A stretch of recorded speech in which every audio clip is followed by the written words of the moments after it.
అందరికీ నమస్కారం. ఎన్నికలు ముగిశాయి. దాదాపు 82% ఓట్లు పోలయ్యాయి. ఇది ప్రజాస్వామ్యంలో మంచి పరిణామం. కానీ ఇదే సమయంలో ప్రజలందరం చాలా అప్రమత్తంగా ఉండాలి. ఎందుకంటే పోలింగ్తోనే ఎలక్షనీరింగ్ పూర్తి కాలేదు, కౌంటింగ్ కూడా ఉంది.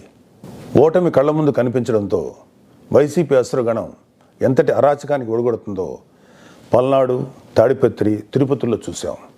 సైకోపాత్ అనే మాట మనం వింటూ ఉంటాం. ఈ జగన్మోహన్ రెడ్డి కూడా ఆ కోవలోకి వస్తాడో లేదో తెలియదు, కానీ ఖచ్చితంగా అతను ఒక సోషియోపాత్. ప్రజలను కులాలుగా, వర్గాలుగా, పార్టీల వారీగా విడదీసి చిచ్చులు పెట్టి ఆనందించే రకం. అతనిలో ఆ మానసిక స్థితిని మొదట్లో ఎవరు గుర్తించలేకపోయారు. ఆ వ్యాధిని తన అసురగణానికి కూడా అంటించాడు. ఈ సోషియోపాత్ మానసిక స్థితి రోజు రోజుకి ముదిరిపోయింది. ఓటమి కనిపిస్తుండటంతో వైసీపీ ముఠాలు ఉన్మాదంతో ప్రజల ఇళ్ల మీద పడి అరాచకం సృష్టిస్తున్నాయి. మాచర్ల వైసీపీ ఎమ్మెల్యే సంబంధీకుల ఇళ్లలో పెట్రోల్ బాంబులు దొరికాయంటే ఫలితాలు వచ్చాక వీళ్ళు ఎంత రాక్షసత్వానికి తెగబడబోతున్నారో ప్రజలు గ్రహించాలి. తాడిపత్రిలో పోలీసులు కూడా తమను తాము రక్షించుకునేందుకు అగచాట్లు పడ్డారు. అంటే వైసీపీ ఎంతగా రెచ్చిపోతుందో అర్థం చేసుకోవాలి. వైసీపీకి ఓటు వేయలేదని తెలిసి ఇళ్లలో చొరబడి మహిళలను, పిల్లల్ని అందరినీ చావుగొట్టే పైశాచికత్వాన్ని పెంచింది ఎవరు? ఖచ్చితంగా ఈ జగన్మోహన్ రెడ్డి అనే చెప్పాలి.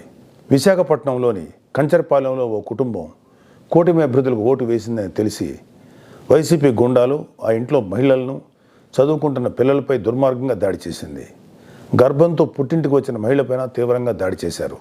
అంటే వైసీపీ రాక్షసత్వం ఏ స్థాయిలో ఉందో తెలుసుకోండి. ఇలాంటివన్నీ తెలుసుకొని చిక్కటి చిరునవ్వులు చెందించే వ్యక్తిని ఏమనాలి? మహేష్ బాబు స్పైడర్ సినిమాలో విలన్ సూర్య గుర్తొస్తున్నాడు కదూ. ఉత్తరాంధ్ర నుంచి రాయలసీమ వరకు ఎన్నికల అనంతరం హింసను ప్రేరేపించడంలో వైసీపీ ఓటమి కనిపిస్తుంది.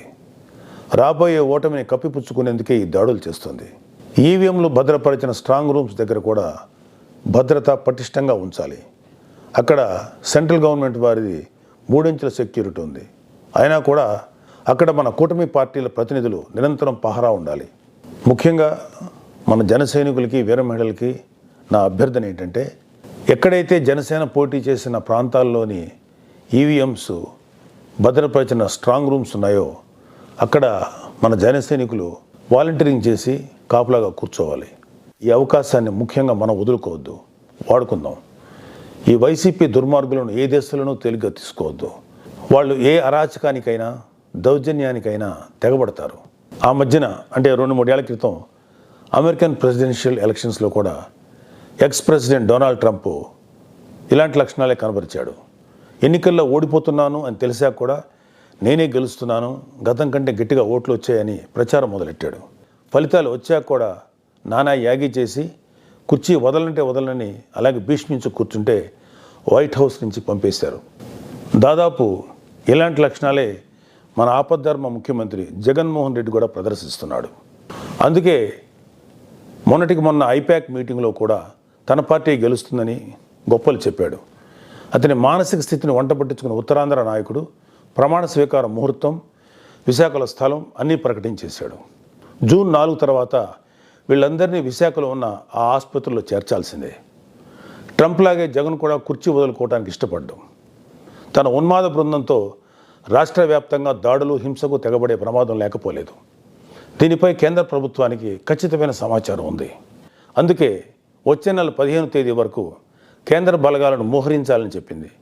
మన వంతుగా కౌంటింగ్ ముగిసే వరకు కౌంటింగ్ కేంద్రాల దగ్గర, పార్టీ కార్యాలయాల దగ్గర కూటమి శ్రేణులు అప్రమత్తంగా ఉంటూ ప్రతి కూటమి కార్యకర్త ఈ కేంద్రాలను పర్యవేక్షిస్తూ ఉండాలి. ఆంధ్రప్రదేశ్ రాష్ట్రం ఈ అరాచక శక్తుల చేతుల నుంచి అభివృద్ధి సాధకుల చేతులకు మారే సమయం దగ్గరలోనే ఉంది. అందరం ఆ శుభగడి కోసం వేచి చూద్దాం. జై జనసేన, జై హింద్.